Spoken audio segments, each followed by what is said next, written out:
Starting with various system programs कि अभी क्या क्या सिस्टम प्रोग्राम्स अवेलेबल है जो हमने खुद प्रोग्रामिंग करके किए हैं और कंप्यूटर्स में हमको लगते हैं इन बिल्ट जिसको हम बोलते हैं.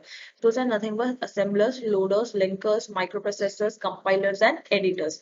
So in this chapter, because it is an introduction, we are going to see that in brief just as an intro part कि वो क्या क्या होते हैं. In further chapters, we'll study that in detail.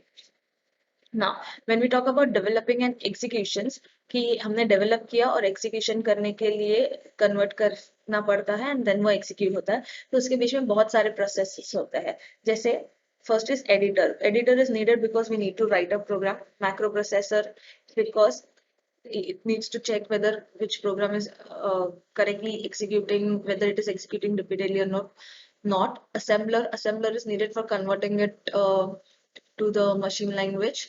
Linker is necessary for you know connecting different programs. Compiler is necessary to check for error status or for successful executions.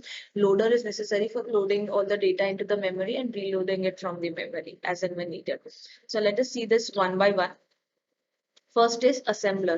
And assembler is nothing but in simple language we can call it as translator. जब हम बोलते हैं कि high level language से low level language में translate करना होता है, तो that translator is nothing but an assembler. Or you can say assembler is just an example of translator. So ये क्या करता है, high level code को पहले assembly language code में convert करता है so that उसका equivalent machine language कर सके. असेंबली लैंग्वेजेस जो माइक्रो प्रोसेसर को समझ में आता है, तो माइक्रो प्रोसेसर्स को जो समझ में आता है वो लैंग्वेज को हम बोलते हैं असेंबली लैंग्वेज. और वो असेंबली लैंग्वेज के कन्वर्जन के बाद वो उसको कंप्यूटर लैंग्वेजेस में कन्वर्ट करता है कि कौन सा सिस्टम है, कौन सा ओएस है, कौन सा ये प्रोग्रामिंग लैंग्वेज है, सी है, C++ है, तो किसका मशीन कोड क्या है. तो बेसिकली असेंबलर क्या करता है, लैंग्वेज को ट्रांसलेट करने में हेल्प करता है. For example, if this is the source code you have written, so assembler क्या करेगा, ट्रांसलेटर का काम करेगा. ये असेंबली लैंग्वेज में कन्वर्ट करेगा और असेंबली लैंग्वेज में कन्वर्ट होने के बाद उसका equivalent machine language code find out करेगा. Machine language is binary 1010. So ये इंस्ट्रक्शन का machine language code is this. तो इसमें कन्वर्ट करने से पहले असेंबली लैंग्वेज में कन्वर्ट होगा एंड असेंबली लैंग्वेज में कन्वर्ट होने के बाद उसको पता चलेगा कि इसका इक्विवेलेंट मशीन कोड क्या है. So we have different types of assembler. So there are three types: single pass, two pass and multi pass. Single pass assembler मतलब एक ही पास लगता है, एक ही इटरेशन लगता है प्रोग्राम को असेंबल करने में, मतलब प्रोग्राम को कन्वर्ट करने में मशीन कोड में. टू पास मतलब program requires two passes, two iterations. पहले पास में आधा, नेक्स्ट पास में आधा. So ऐसे टू पास में we convert that high level code to low level code. And next is multi-pass, मतलब it may require various passes for converting that language into machine language. तो ये examples हैं Spark assemblers, MASM assemblers, MIPS assemblers. I guess MASM आपने use किया रहेगा if you have had microprocessors and उसका practicals. So microprocessors related जो भी instructions हम लिखते हैं उसको assembly language बोलते हैं और उसके लिए जो IDE लगता है that is MASM. Next we study loaders. Loaders क्या होता है? So loaders are nothing but एक ऐसा सॉफ्टवेयर और से ऐसा system program which we need because when we write a program there are many values variables created and that entire program has to be stored in memory. So loaders का काम होता है कि प्रोग्राम को उठाओ, उसके बाद उसमें जो जो लिखा है उठाओ और वो प्रोग्राम को एक जगह दो. फॉर एग्जाम्पल ये सारे प्रोग्राम्स हैं, तो लोडर का काम है ये प्रोग्राम्स को लेना, डेटाबेसेस में से उसके वैल्यूज जो भी रिट्राइव करने हैं या जो भी स्टोर करने हैं उसमें से ले दे के उसको वापस मेमोरी में करेक्टली एग्जीक्यूशन के लिए रेडी रखना. So what different functions a loader executes? So this is the diagram कि program executions कैसे होते हैं. Translator, linker, loader and then we have converted into binary program. So इसमें loaders का काम क्या होता है? लोडर का सबसे पहला फंक्शन होता है allocation of space and memory for a given program. Then it has linking मतलब two or more separate object codes. यानी काफी बार ऐसा होता है कि प्रोग्राम बहुत बड़ा होता है, so you have to store in bits and pieces. So you have stored half program somewhere and you have stored half program somewhere else only. So to connect those two programs, because it is one while executing, it performs linking ka task. Next is relocation. Relocation is where it modifies the object program कि ऐसा हो गया कि वो programme day by day बढ़ता जा रहा है and it is not fitting into the original size it was stored previously. So it will relocate that program to a better space और से more like large space. Next is loading. Loading is it brings the object program into memory for execution. यानी जो जो execution के लिए ready है उनको memory में लाके रखना, load करके रखना उसका काम है. So there are different types of loaders available. We have compile and go loader, which is also called as assembly and go loader. We have absolute loader, relocating loader, direct linking loader, and dynamic linking loader. तो ये सब हम detail में देखेंगे when we start chapters on this. इसके सबके individual chapters है. So ये सब detail में तब study करेंगे. यहाँ पे we are just going through a brief introduction of it. Next we start with linkers. Yeah. So a linker is nothing but program that takes different objects or say different files and combine it to one. काफी बार ऐसा होता है कि program बहुत बड़ा होता है, may consist of multiple files and all these files or say all that parts of the programs has to be converted into the machine code. So they may be scattered or say they may be stored at different locations in memory.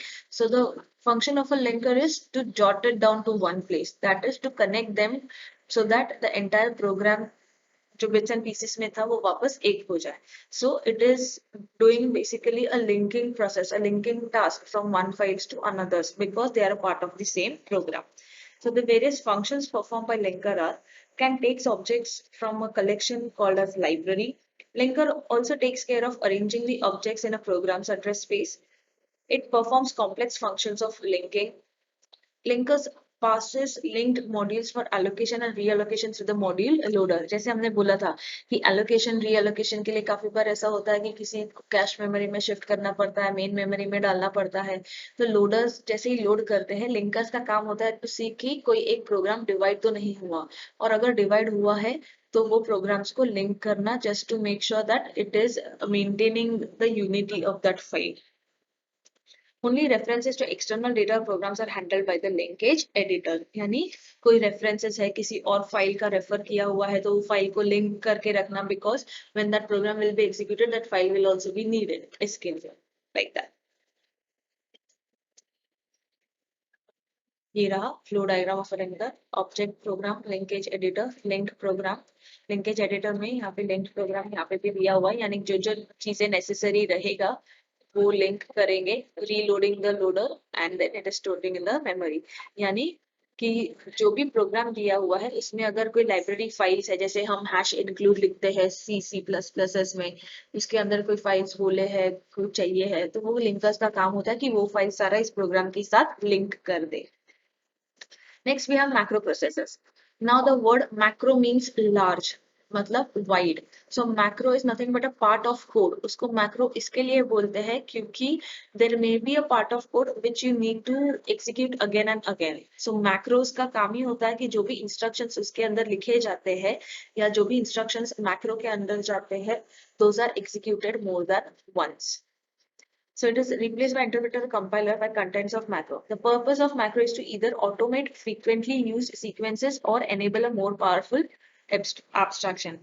Frequently used sequences मतलब कि मुझे पता है पहले एक value लेंगे फिर दूसरा वैल्यू लेंगे फिर एडिशन परफॉर्म करेंगे, तो अगर ये सीक्वेंस कंटिन्यूअसली सेम ही होने वाला है then it is sent under macro कि ये टास्क हमेशा ऐसे ही परफॉर्म होगा, लाइक दैट. So macros का काम होता है to make sure that instructions are executed automatically frequently in the same pattern. See, अगर ये macro लिखा है, ये opcode है L1 data to A1 data st1 temp pend. So यहाँ पे क्या हुआ है, ये pseudo code हुआ है, ये macro का नाम है last. Assembly language instruction, ये microprocessor के related जो instructions लगते हैं कि data हम किस में डाल रहे हैं, किसका data हम किसको assign कर रहे हैं, and यहाँ पे ये मैक्रो एंड हो गया.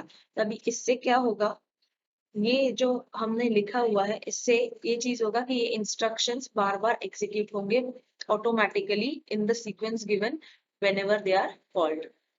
There are two types of macros. They are object like macros and function like macros. Object macros मतलब जो हम प्रोग्राम के स्टार्ट में हमेशा लिखते हैं hash define, hash include, that is one line statement, तो उसको object macros बोलते हैं. Function macros are जो हम actually function define करते हैं और उस फंक्शन के अंदर पूरा स्टेटमेंट्स लिखते हैं so that whenever that macro is called ये बार बार execute हो. So object is one line definition, one line statement for macros. Function is the actual entire